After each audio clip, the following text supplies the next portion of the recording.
Join the conversation. Follow Jason on Twitter. And don't forget to visit the live show fan page on Facebook. It had to do with restricting people's right to own a gun. And the Supreme Court said that is not okay. But do you see the gross distortion in the way she convolutes the message? Oh, see, this was the Heller, the Firearms Control Regulations Act in Washington, D.C., that was reasonable. Now, keep in mind, the whole time they've had this act in Washington, D.C., worst gun violence in the United States, in Washington, D.C.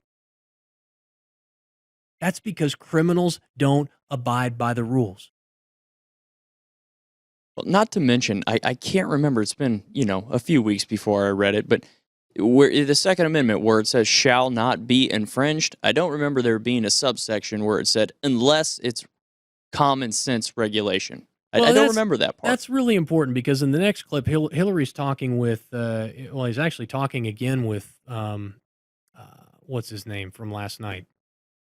Oh, who's that? Chris? Yeah, Chris Wallace. Chris Wallace did a really good job with the debate, I felt like. I mean, compared to the other garbage we've had, Chris did a pretty bang-up job with that debate. You have to give him credit for that. And Chris Wallace was talking with Hillary Clinton in July of this year about her position on the Heller case because she said that that the Supreme Court got it wrong, that she did not agree with the Heller decision. Now, she's running for president, so she's going to walk it back in this clip. But listen very carefully to what she says about your rights. Go ahead and play it.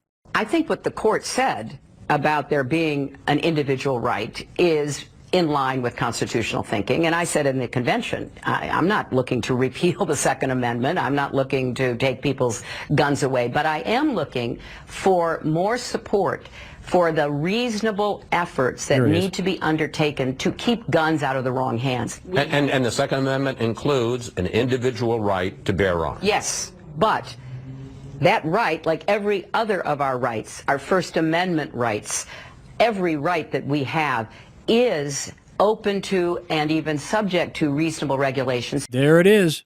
Every right that you have is open to and subject to, quote, reasonable regulation.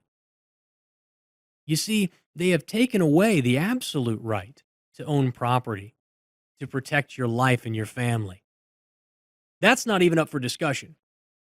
They have already conceded, the progressives have already decided that you have no absolute rights, that every right that you have is subject to regulation and restriction. And the only question we can debate is how much regulation and restriction is enough. It's disgusting. There's not a question. We're not even debating anymore because progressives have done such a good job of framing the message. We're not even discussing whether or not you have an absolute right to your property, to your land, to your family, to your children. None of that's even up for debate anymore. The only question is, what is reasonable? What's sensible? And they just keep using this term, sensible and reasonable in every discussion that they have of everything from Planned Parenthood and abortion to the Second Amendment to taxation. It's all sensible and reasonable. Common sense measures. Common sense. Yep, that's another one. So you see, if you don't agree with it, you must not be a common sense person. Now, there is a place for the reasonableness standard in a court of your peers. When you ask someone, because the world is not black and white. There are many areas of the law and many areas of dispute where the reasonableness standard can be employed to determine what's right and to determine what the punishment should be if you're found to be on the wrong side of the law. But one of the things that we cannot have and we cannot allow is for someone to redefine for us what is reasonable.